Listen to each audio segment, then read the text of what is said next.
Vamos lá, então, conversando aqui com Augusto de Franco, mais uma vez, no podcast Dagobá. Augusto, a gente viu essa semana o Augusto Aras, seu xará, falando sobre, questionando a Lava Jato, o movimento da Lava Jato, e conversando com algumas pessoas sobre um freio na Lava Jato, que do jeito que está não poderia continuar, esse tipo de coisa. O que isso impacta para a democracia, se a gente for olhar de uma maneira mais ampla, tudo isso? Bom, aí esse ato do Aras, ainda não sabemos o que vai impactar. O que nós sabemos é que a força-tarefa da Lava Jato, que cumpriu uma função relevante, né? A Lava Jato cumpriu uma função relevante quando era Lava Jato, né? O nome Lava Jato é porque estava ligada a investigações relacionadas à grande corrupção na Petrobras, o assim chamado Petrolão. Não é? Então, cumpriu uma função importante, só que forças-tarefas são organismos com tempo delimitado, com objetivo definido, e, portanto, elas não são uma nova instituição, vamos dizer assim, elas não são uma nova instituição da República, não é? Elas não são um poder. Aliás, há uma grande dificuldade de entender a que poder o Ministério Público é, porque ele tem autonomia, mas, na verdade, nós temos três poderes, executivo, legislativo e judiciário. Então, ele não pode ser judiciário porque é um órgão que tem o monopólio da acusação. Quer dizer, ele é parte. Então, ele não pode ser judiciário, que não pode ser parte, né? É uma jabuticaba esse Ministério Público brasileiro, inclusive porque ele ele não tem controle externo. Eles têm lá e não tem controle externo. O controle feito por conselhos compostos, em sua maioria por procuradores, não é controle externo, é controle interno, não é? Então, não pode existir numa república democrática um órgão sem controle externo. Então, tem vários problemas quando a Lava Jato passou a ser uma instituição, entre aspas, ou um grupo com uma causa, não é? Órgãos de Estado não têm causa. Não tem causa. As causas são causas da sociedade ou são causas da politics, dos partidos. Órgãos de Estado não têm causa. Eles só podem fazer o que está na lei, não é? Ao contrário da sociedade, que pode fazer tudo que não está proibido na lei. E não tem lei nenhuma dizendo que possa existir uma força-tarefa permanente para atuar como uma espécie de uma milícia legal, não é? Uma Liga da Justiça, não é? Misturando quem investiga, quem pune, quem acusa, quem julga, quem regula, porque, se você for ver, na Força-Tarefa tem Polícia Federal, Receita Federal, juízes, promotores. Então, é uma mistura que bagunça um pouco o nosso sistema, vamos dizer assim, institucional que está previsto na Constituição. Então, nós já temos um problema anterior a essa iniciativa do Aras, não é? Que eu não gosto do Aras, mas o fato de eu não gostar do Aras ou de achar que ele foi lá colocado na PGR para blindar o Bolsonaro não pode turvar a nossa visão sobre o que está em jogo. E o que está em jogo? Qual é o problema que já vinha? O problema que já vinha é que a força-tarefa virou um movimento político. A Lava Jato ou lava-jatismo, vamos chamar assim, virou um movimento político que alguns chamam de Partido dos Procuradores, o Demétrio Maioli chama de Partido dos Procuradores, o Reinaldo Azevedo chama de PAPOL, Partido da Polícia. Partido da Polícia, o Círio Lynch chama de um agente da Revolução Judiciarista, não é? O novo tenentismo, o novo tenentismo de toga. E tem claramente uma função política, não política no sentido da policy estatal, e sim política no sentido da luta política. E a Lava Jato, a força-tarefa da Lava Jato, trava uma luta política para acabar com a corrupção. E tanto é assim que agora o argumento deles é o seguinte: não, nós não podemos dar os nossos 350 terabytes porque vai ficar na mão do Augusto Aras, dados sigilosos de, sei lá, 38 mil pessoas. Mas quer dizer que podia ficar, então, na mão do Deltan, do Robito? Quer dizer, e não pode ficar na mão do Aras? Mas por quê? Qual é a legitimidade que eles têm além do Procurador-Geral da República? Ah, não, a legitimidade vem que nós estamos combatendo a corrupção, mas que a corrupção está entranhada nas instituições superiores. Logo, as instituições superiores não podem nos fiscalizar, não podem fazer nada contra nós, porque elas estão cheias de corrupto e vão impedir o nosso trabalho. Então, eles se autonomizaram, não apenas como procedimento, se autonomizaram como uma instância política, não é? Que, perdão, conta com agentes, não é? Agentes, o antagonista, o vem para a rua, alguns senadores e deputados de partidos que querem pegar uma carona na candidatura Moro, porque, além disso tudo, a Força-Tarefa se transformou, na prática, num comitê de campanha de Sérgio Moro à presidência da República em 2022. Então, esses problemas anteriores todos tornam muito menor o que está fazendo o Augusto Aras, seja com que intenção for, não é? Seja com que intenção for. Temos que acabar com a Lava Jato. Ora, um dia a Lava Jato vai ter que acabar mesmo. Ou ela só vai acabar quando acabar a corrupção no mundo, quando acabar a sujeira no universo. Não pode. Então, nós temos que convocar uma nova Constituinte. E aí, lá nessa Constituinte, nós vamos escrever na nova Constituição Brasileira Federal o seguinte: olha, existe uma coisa chamada Força-Tarefa da Lava Jato, que é autônoma e soberana em relação aos poderes da República e pode fazer o que bem entender, porque está escudada e legitimada na sua missão nobre, que é limpar o mundo, separar os maus dos bons, cortar a cabeça dos maus e, assim, purificar o universo. Quer dizer, não faz o menor sentido essa história da força-tarefa ser permanente, não é? E qualquer coisa que você queira criticar, eles não gostam que critique, eles não estão querendo acabar com a Lava Jato. São os corruptos. Então, por exemplo, como eu critico, eu devo ser um dos grandes corruptos da República, não é? Sim. Porque eu critico, então eu sou corrupto. Tem interesse, né? Tem interesse em criticar, acabar com aquilo, porque eu sou corrupto. Embora eu nunca tenha roubado um alfinete, nem um clipe de papel, mas eu viro corrupto. Por quê? Porque eu estou criticando aquele órgão que está além de todas as críticas numa democracia. Ora, gente, isso é um absurdo. Isso é um absurdo. Mas eles cumpriram um bom papel porque pegaram alguns corruptos. Sim, quem está negando? Mas combater a corrupção não é o objetivo da democracia. Sim.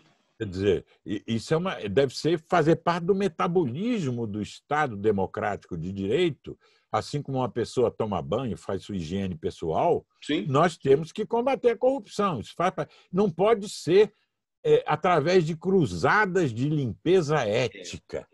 Toda cruzada de limpeza, seja ética, étnica, nacional, religiosa, ideológica, produz, ao fim e ao cabo, menos democracia e não mais democracia. Podem ver, não tem uma. Inclusive, outra cruzada que surgiu na Itália nos anos 90, chamada Mani Puliti, que foi, quer dizer, que acabou melancolicamente, seus agentes acabaram se metendo na política de modo desastroso. É.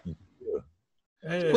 Quando você vê na Itália justamente isso, é interessante porque você vê a máfia fazendo parte da política e eles foram para cima da máfia, vamos combater essa corrupção aqui dentro, que a gente tem que preservar a política para não ter o crime organizado dentro da política. E depois disso acabou surgindo assim, então vamos resolver tudo. Surgiu Berlusconi. Preparou terreno para o Berlusconi porque destruiu os principais partidos italianos. Foi uma campanha antipolítica, né? Denunciando lá a Tangentopoli, que era Milão, que era lá o centro da corrupção, não é? E acabou melancolicamente. Como aconteceu um pouco com a Revolução Francesa, que lançou os jacobinos lançaram lá uma bala de canhão que depois a gente foi chamar de Napoleão. Não é? Tem sempre um Napoleão esperando na próxima esquina de toda a cruzada de limpeza, porque a democracia não tem a ver com isso. Não. O Estado de Direito tem que coibir qualquer corrupção e qualquer crime. Mas você transformar isso num pretexto para defender um projeto político, para constituir uma força política e depois até uma candidatura. E nós já tivemos o nosso Berlusconi, de certa maneira, porque toda a cruzada antipolítica feita pela Lava Jato acabou dando em Bolsonaro. Né? Exato. Acabou trazendo uma ideia de que, e a maioria das pessoas que votaram no Bolsonaro pensaram desse jeito, vamos limpar o Brasil, que era muito do discurso, vamos passar o Brasil a limpo, vamos tirar os ladrões do poder. O que resolveu? Na Itália, com a Mani Puliti, você ainda tem a máfia. Você tem todas as máfias que já existiam antes. Sim. Tem máfia em Roma, tem máfia no sul da Itália. Você tem máfia em todo quanto é lugar. E o problema é que não tem como você limpar o mundo. Sim. Não é? Quer dizer, você ter como ideal o negócio da pureza, da limpeza, isso dá, quer dizer, na melhor das hipóteses, dá em Singapura. Ou seja, você pode limpar tudo, não tem um palito de fósforo na rua, não tem corrupto porque eles perseguem, e, no entanto, é um regime autoritário. Não é? Quer dizer, se eu fosse ter como critério a honestidade como valor universal e não a liberdade e a democracia como valor universal, eu então tenho que olhar com bons olhos o Antônio de Oliveira Salazar, o ditador português, que confessava, comungava e depois mandava torturar e matar seus desafetos, seus opositores. Mas era honestíssimo. Honestíssimo. Assim como eu tenho que olhar com bons olhos os espartanos, que eram verdadeiros varões de Plutarco e eram autocratas, não é? Deram vários golpes contra a democracia, financiaram esses golpes, gente como Lisandro, não é? Como o próprio Leônidas. Então, quer dizer, há um analfabetismo democrático profundo nesses jovens procuradores, e alguns não tão jovens, né? Porque o ideólogo é um pouquinho mais velho, o ideólogo disso tudo é o Carlos Fernando, não é? O chefe de verdade é o Moro e o chefe dos cruzados assim é o Deltan. Então, e a sua equipe. Então, esse pessoal não teve a oportunidade de ter a sua cabeça violada pela ideia de democracia, entendeu? Exato. Então, eles aprenderam aquele rame-rame lá jurídico e acham que o negócio é isso, vamos punir os corruptos. É como se o arcabouço jurídico desse sentido à vida. Eu acho isso interessante. As pessoas pegam o princípio das leis, e o princípio das leis é o princípio da vida. E não é. O princípio da vida é liberdade.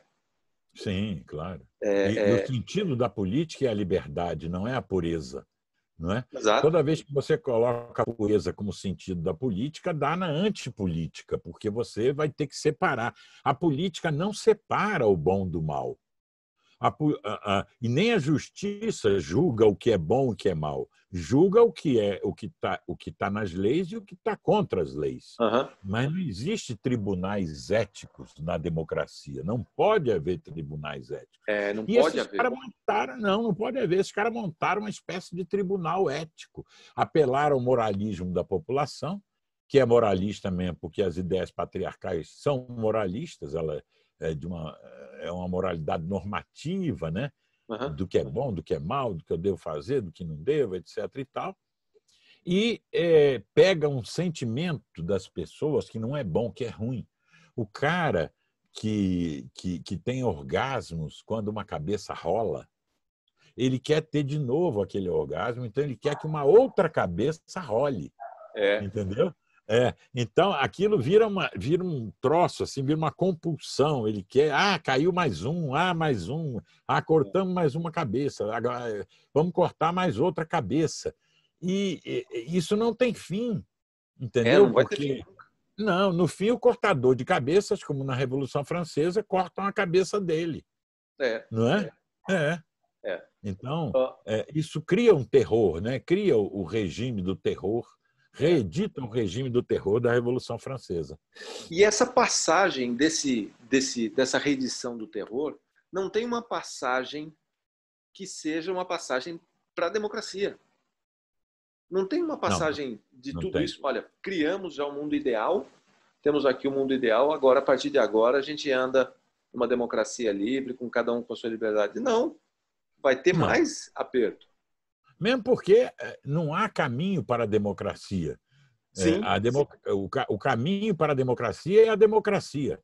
Ninguém pode se preparar para a democracia, porque você se prepara através da democracia. A democracia é exatamente você aceitar a diversidade de todos, de comportamentos, inclusive, e desde que eles não violem as leis.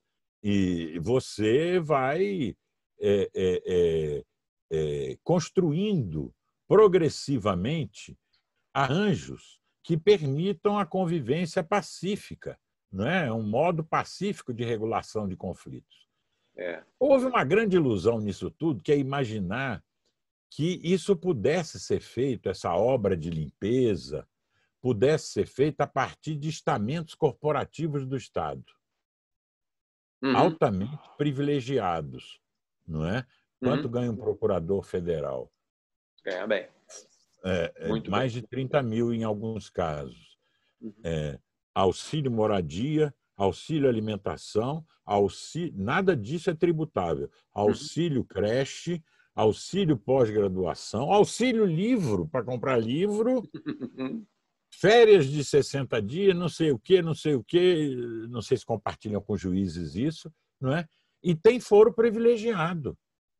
Quase 60 mil pessoas no Brasil têm foro privilegiado, mas não são os políticos são a minoria, irrelevante perto, porque a maioria é procuradores, juízes, etc. e tal, com todos esses privilégios, aposentadoria privilegiada, em suma, tudo é privilegiado. Então, esse estamento corporativo que lutou para ter esses privilégios, não é? Porque são corporativos, acham que podem, a partir do Estado, limpar a sociedade? Quer dizer, isso é meio louco, não é? Porque louco. Eu fico imaginando, a gente analisando democracia em vários países. Em que país isso deu certo? Em que país uma campanha contra a corrupção levou a um país democrático? Uma campanha, uma luta contra. Nenhum contra a corrupção. Nenhum país. Nenhum país. Aliás, você está trabalhando nisso, Renato, você sabe. Eu tenho dados antigos, você tem dados novos. Mas eu estou olhando aqui para ver se eu acho alguns dados antigos. Que não mudam tanto de um ano para outro. Não mudam tanto, não é? Deixa eu ver aqui se eu acho. É para mostrar o seguinte, agora não achei. Mas é para mostrar o seguinte, que os países que têm graus de corrupção na política menores são os mais democráticos. É, E os países mais corruptos são os mais autocráticos. Pode ver, é. não é? Se você cruzar qualquer ranking de democracia no mundo com os dados da Transparência Internacional, você vai ver isso, não é? Uma Somália não vira uma Nova Zelândia, nem se você fizer lá 100 operações Lava Jato. Não vira. E na Nova Zelândia nunca houve uma operação Lava Jato, não é? Então, não é assim que funciona. Não é? É muito claro quando a gente vê esses países mais democráticos, você não conhece um político notável pelo nome. Você não conhece uma personalidade desses países mais democráticos. Agora que a gente está ouvindo falar da primeira-ministra da Nova Zelândia, tal, que a gente acaba conhecendo um pouco mais. Mas, a Jacinda. Jacinda, né? Mas é um lugar da onde você não tira um nome para falar, não, esse nome aqui tem exponencialmente é conhecido. Você tem os grandes países que acabam influenciando mais, como Itália, Reino Unido. Itália não, Itália não é tanto, mas Reino Unido, Alemanha, Estados Unidos, China, né? Mas em outros países não. Olha, achei aqui. Veja só. Eu acho que são dados já antigos, são de 2018. Não é tão antigo assim. Os países mais corruptos: Somália, Sudão do Sul, Síria, Afeganistão, Iêmen, Sudão, Líbia, Coreia do Norte, Guiné-Bissau e Guiné Equatorial. Achou alguma democracia aí? Não tem. Não tem nenhuma estabilidade. Não, os países menos corruptos: Nova Zelândia, Dinamarca, Finlândia, Noruega, Suíça, Singapura, que é uma singularidade, mas que é importante porque mostra muita coisa, Suécia, Canadá, Luxemburgo e Reino Unido. Esses são os 10 menos corruptos e eu antes tinha lido os 10 mais corruptos, não é? Então veja que coisa, não é? Com essa óbvia exceção de Singapura, que só nos mostra que você pode acabar com a corrupção e, no entanto, continuar sendo autoritário, não é? Isso é óbvio que o declínio da corrupção depende da democracia e da base social que permite a democracia, que são os índices de capital social, não é? Aonde o capital social é baixo, a corrupção será alta. Sim. Não é? Você não tem controle. Esse é que é o problema. Você não tem um controle societário, porque não é o Estado que pode fazer isso. Não é através...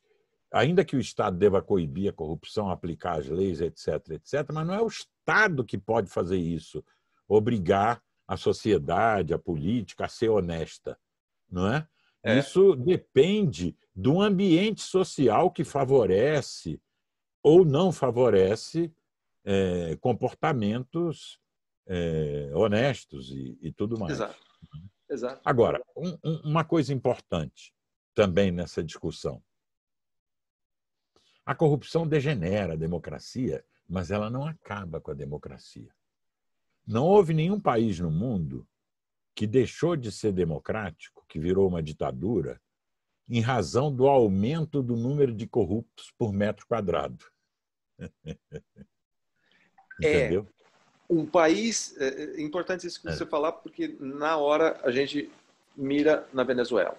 A gente viu uma derrocada rápida da democracia lá. Ela não aconteceu porque aumentou a corrupção. Ela aconteceu por um ataque à democracia. Claro. Deliberada democracia. Claro. E a corrupção iniciou como iniciou aqui no governo Lula, para financiar o projeto de um Estado paralelo Exato. que era para alterar o DNA da democracia. E aqui não conseguiram, mas lá na Venezuela conseguiram. Sim. Não é? Conseguiu, porque, e além de tudo, tem a corrupção dos políticos que existe na democracia, que existia desde a primeira democracia, tanto assim que Péricles foi acusado de corrupção, que foi o principal expoente da democracia ateniense, etc. e tal, né? Mas o pior é a corrupção que a gente não vê, que é a corrupção nas autocracias. Os irmãos Castro, Fidel e Raul, vai ver o tamanho da corrupção que eles fizeram. Só que não era corrupção, porque primeiro você não podia falar, não podia ver, porque era tudo opaco. Não é? Mas se for comparar em ordem de grandeza, relativamente ao PIB do país, aquela corrupção dos irmãos Castro foi centenas de vezes maior do que a corrupção dos políticos fisiológicos do nosso centrão. Então, você vê que é um negócio... Está tudo torto nesse debate, não é? Está tudo torto. Mas é importante. Eu acho que esse debate não vai acabar tão logo, porque o Bolsonaro inaugurou a campanha de 2022 no dia 1º de janeiro de 2019. Né? Isso. Ela começou ali. E a gente vai viver agora, pelo menos até 2022, falando sobre isso. Populistas não governam, né? Eles fazem campanha. No Piauí, o nosso Napoleão no cavalo branco estava justamente fazendo isso. Né? Eles fazem campanha. Eles não governam. Eles não têm interesse pelos assuntos públicos. Eles são sempre representantes privados, de um grupo privado, que toma de assalto a democracia, se apropriando do mecanismo eleitoral. Então, é isso que eles fazem. Mas, Augusto... Então, agora, isso antes que você termine, isso é relevante agora porque eles estão desenterrando cadáveres para manter a Lava Jato viva, não é? Então, pega um crime que o Paulinho da Força, ou que o Alckmin, ou que o Serra, ou que não sei quem cometeu lá atrás, e aí desenterra aquilo, e aí confunde Caixa 2 com lavagem de dinheiro, já entra organização criminosa, entra uma opção de coisa, manda prender os caras. Quer dizer, que não tem o menor sentido, só não manda prender quando não pode, mas o ideal é prender e tal. Não tem o menor sentido, porque não estão presentemente colocando em risco nada, não é? Da ordem legal atual, mas é tudo para lenha na fogueira. A campanha Moro começou quando a Lava Jato agora diz, não, nós somos agora a Lava Jato eleitoral. Aí vai pegar, daqui a pouco vai pegar o Sarney, sei lá, o Fernando Henrique, o Pedro Simon, entendeu? Porque precisa alimentar esse negócio e isso é óbvio que é uma pauta política. Quem escolhe o timing? O timing é tudo. Aí vai começar uma campanha. Aí eu pego e denuncio um cara que vai ser candidato. Está entendendo? Quem escolhe o timing? Aí destrua o sujeito antes dele poder. Quem escolheu o timing? Quem escolheu o timing de desenterrar um caso para causar alterações políticas na conjuntura? Ora, um órgão de Estado não pode fazer isso. Não é? Porque é desleal e altera a dinâmica institucional, o equilíbrio entre os poderes, altera o processo democrático. Né? Então, eles vão escolhendo o time a partir dos interesses políticos que eles têm. Né? E aí, se você aperta, eles não, estamos querendo só combater a corrupção. Isso tem muito apelo, né? E não vai ter fim, né? Porque sei lá, eles podem amanhã podem pegar qualquer pessoa por qualquer irregularidade e aí ninguém pode segurar isso, não é? Porque eles têm que ter autonomia. Ah, mas se você quiser controlar, não, não, não. Aí é porque você defende a corrupção, por isso que você quer controlar. Então, virou um troço que não pode, quer dizer, ou isso prospera ou a democracia no Brasil não pode funcionar. Não é? Ou ao contrário. Quer dizer, se isso prosperar, a democracia democracia não no funciona. Brasil não pode funcionar. Esse entendimento da democracia que muito pouca gente tem e que algumas pessoas não conseguem imaginar isso. Talvez seja difícil para as pessoas entenderem isso. Eu vejo da seguinte forma: a democracia não é necessariamente um substantivo, não é um adjetivo, ela é um verbo no gerúndio. Ela não se vai ser conjugada no futuro, eu não posso conjugar ela hoje só no futuro, que lá no futuro vai acontecer democracia. Ela está acontecendo agora. Ela é presente. Então, quando a gente olha para isso, ela é presente e ela é no gerúndio, porque você está a todo momento questionando a democracia no ambiente, dentro de casa, na escola, na igreja, no jogo de futebol, em qualquer lugar, em qualquer rede, você está questionando a democracia. E o que a gente chama de construindo. democracia o que a gente chama de democracia é o processo de democratização, não é? Não é um modelo, não é um modelo que você a democracia é o processo de democratização. Então de novo a bicicleta, né?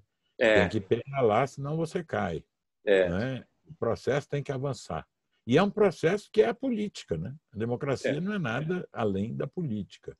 Então, você querer demonizar a política significa que você está impedindo o avanço do processo de democratização. Vamos voltar a falar disso ainda, porque eu tenho certeza que isso não vai ficar parado por muito tempo. Não é uma coisa de uma semana, não é um arco de uma semana que se resolve. Isso vai levar muito tempo ainda para ser discutido. E as pessoas têm que discutir cada vez mais, né? Para entender um pouco mais, porque isso afeta todo mundo. É isso aí. Augusto, muito obrigado pela conversa de hoje. Muito obrigado você. Até mais. Grande abraço.